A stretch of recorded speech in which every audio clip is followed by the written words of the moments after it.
कि तुम कहते हो कि मुझ पे विश्वास है, कि तुम कहते हो कि मुझ पे विश्वास नहीं है।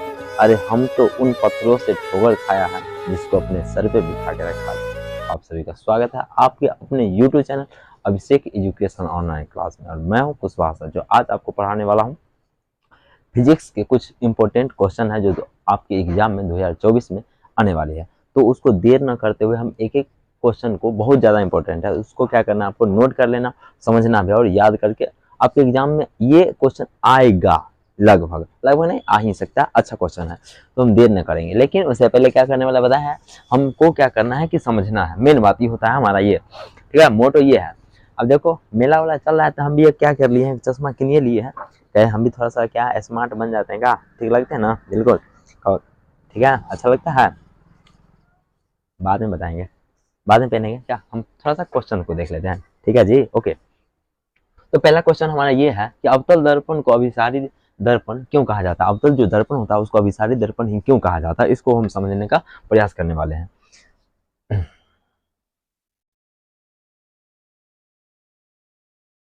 तो हम समझते हैं कि अवतल दर्पण में एक ही परावर्तक सतह के अंदर, यानी कि अवतल दर्पण में क्या होता है, अवतल दर्पण तो इस टाइप का होता है, आप देख चुके थे, इस टाइप का होता है। तो वही बात कर रहा है कि अवतल दर्पण में एक परावर्तक सतह अंदर की ओर धंसा रहता है, इसीलिए इस पर आने वाली सारे प्रकाश की किरण को अभिसरित करता है। यानी इस पे जो होगा, एक ही तरफ धंसा हुआ है, इस पे जो प्रकाश जाएगा उसको क्या कर देगा, अभिसरित करता है।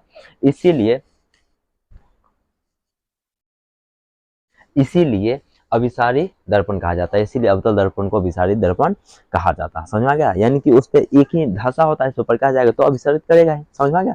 अब इसको क्या करना है, नोट कर लेने हैं, स्क्रीनशॉट ले लो आप, ले लिए होगे, ठीक है। अब चलेंगे नेक्स्ट। अच्छा क्वेश्चन, ये बहुत ज्यादा वीवीआई कहते हैं। वीवीआई मतलब क्या, भाग भरोसे अइतो, वीवीआई ना। अगर एम वीवीआई का मतलब मोन होते ना, तब भाग भरोसे अइतो, अइतो, ठीक है। ठीक है, थोड़ा सा ऑकवर्ड बोल रहे हैं, बुरा नहीं मानेगा। अवतल दर्पण वाहनों में उत्तल दर्पण, हाँ क्वेश्चन था कि उत्तल दर्पण का उपयोग साइड मिरर के रूप में क्यों किया जाता है, या इस टाइप से क्वेश्चन आ सकता है कि उत्तल दर्पण का उपयोग जो होता है गाड़ियों के साइड मिरर के रूप में क्यों किया जाता है। इस टाइप से क्वेश्चन घुमा के पूछ सकता है, तो डरने वाली बात नहीं है, ठीक है। तो हम क्वेश्चन से थोड़ा सा समझेंगे आंसर कि वाहनों में उत्तल दर्पण का उपयोग साइड मिरर के रूप में करते हैं ना, क्योंकि ये हमेशा सीधा प्रतिबिंब बनाता है। क्योंकि जो होता है ये प्रतिबिंब जो होता है हमेशा कैसा होता है, सीधा होता है, सीधा, और वस्तु से छोटा, और वस्तु से क्या होता है, छोटा होता है। आप लोग देखे होंगे कि गाड़ी में लगा होता है, तो अब पीछे वाले वस्तु को हम देखते हैं ना, और छोटा सा प्रतिबिंब बनता है और सीधा सीधा बनता है। इसीलिए क्या है कि हम गाड़ियों वाहनों में उत्तल दर्पण का उपयोग करते हैं। समझ में आ गया? अब तीसरा क्वेश्चन, अच्छा क्वेश्चन है ये, इसको हम अच्छा क्वेश्चन समझ। प्रकाश का वर्ण विक्षेपण से आप क्या समझते हैं। देखो इसका हम एक वीडियो बना चुके थे, लेकिन हम क्या है कि इसको फिर से समझा देते हैं, प्रकाश का वर्ण विक्षेपण क्या होता है, ठीक है। तो जब श्वेत प्रकाश की किरण को किसी प्रिज्म से होकर गुजारा जाता है, तो किसी प्रिज्म से होकर गुजारा जाता है, साथ ही साथ बोलना है कि जब श्वेत प्रकाश की किरण को किसी प्रिज्म से होकर गुजारा जाता है, तो वे तो वे विभिन्न रंगों में विभक्त हो जाता है, और वो विभिन्न रंगों में क्या होता है, विभक्त मतलब बट जाता है, ठीक है।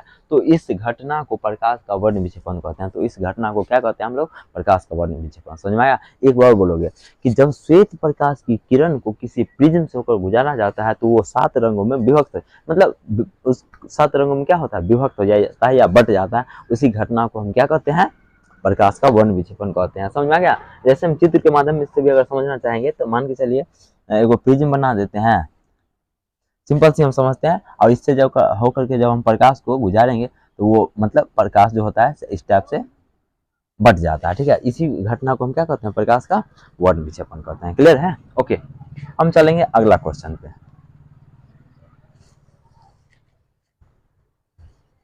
तब तक इसको आप लोग नोट करो।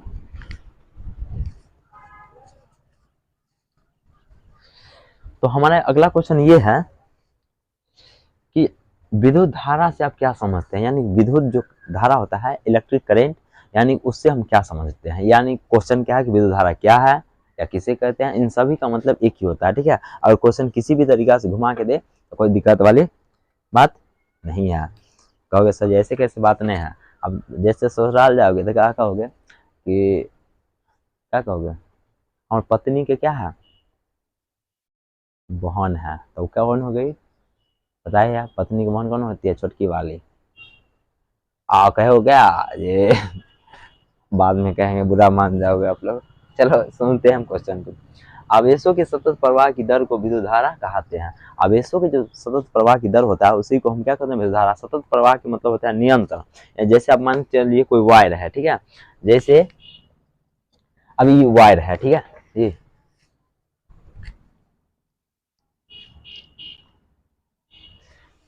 मान के चलिए ये वायर है, ठीक है।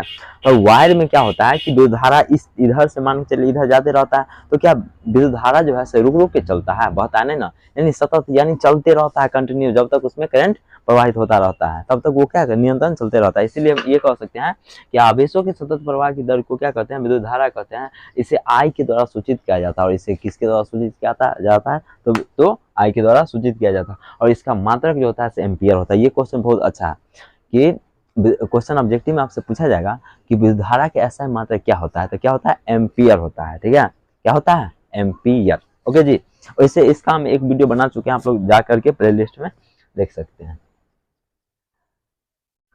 अब देखते हैं अगला क्वेश्चन, 5वां क्वेश्चन जो है कि विद्युत फ्यूज किसे कहते हैं, तथा विद्युत फ्यूज किसे कहते हैं तथा इसका उपयोग, यहाँ तक लोग नोट कर लेना क्वेश्चन, तथा इसका उपयोग लिखने के लिए कह रहा है, यानी कि विद्युत फ्यूज जो है वो क्या है और इसका उपयोग कैसे होता है उसको देखना है।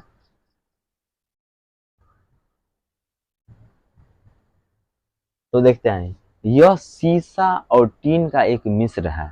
यह सीसा और टीन का एक मिश्र धातु होता है। यह सीसा और टीन का एक मिश्र धातु होता है जिसका गलनांक कम होता है, और जिसका गलनांक जो होता है से बहुत कम होता है, कम होता है और होता है। शॉर्ट सर्किट से होने वाले हानि से उपकरण को बचाता है, और शॉर्ट सर्किट से जो हानि होता है उससे बचाता है। जैसे आप लोग देखे होंगे कि जैसे आप क्या होता है, फ्यूज लगा होता है सभी के घर में, उसका गलनांक बहुत कम होगा। जैसे ज़्यादा प्रतिरोध आता है यानी विद्युत धारा आता है तो ऑटोमेटिक वो गल जाता है ना, इसलिए हम पतला सा वायर का उसका में प्रयोग करते हैं ना। समझ में आ रहा है ना। अगर मोटा दे देंगे क्या होगा, वो तो गलेगा नहीं, पर उसका गलनांक ज़्यादा हो जाएगा तो घर का जितना उपकरण है वो सब क्या हो जाएगा, जल जाएगा। इसीलिए हम पतला सा तार का यूज करते हैं क्योंकि उसका गलनांक कम होता है, ठीक है जी, वही बात कर रहा है। तो इसका उपयोग जो होता है हम किसके लिए करते हैं, क्योंकि मतलब उसको जो उपकरण होता है उस सबको बचाने के लिए ना, उपकरण को बचाता है। तथा इसका उपयोग अतिभारण और लघुपतन से बचने के लिए किया जाता है, यानी वही मतलब जो होता है कि शॉर्ट सर्किट सिंपल से समझता है उससे बचने के लिए, यानी घर के जो उपकरण हो वो सब टूटे फूटे ना, इसीलिए हम इसका प्रयोग कर देते हैं, ठीक है। अब देखते हैं अगला क्वेश्चन, अबिंदुकता से आप क्या समझते हैं। अबिंदुकता का मतलब दृष्टि दोष। दृष्टि दोष के बारे में हम बहुत निम्न एक वीडियो बनाए थे जिसको आप लोग देखे भी थे, और फिर से जाकर के आप इसको अच्छा से देख सकते हैं, ठीक है। लेकिन हम फिर से समझा देते हैं, इसलिए दृष्टि दोष का बात है, इसलिए चश्मा पहन लेते हैं, मान लेना बिल्कुल, ठीक है। अब लग रहे हैं क्या, ठीक है, देखते हैं क्या हो। तो अबिंदुकता से क्या समझते हैं आप, क्वेश्चन ये है।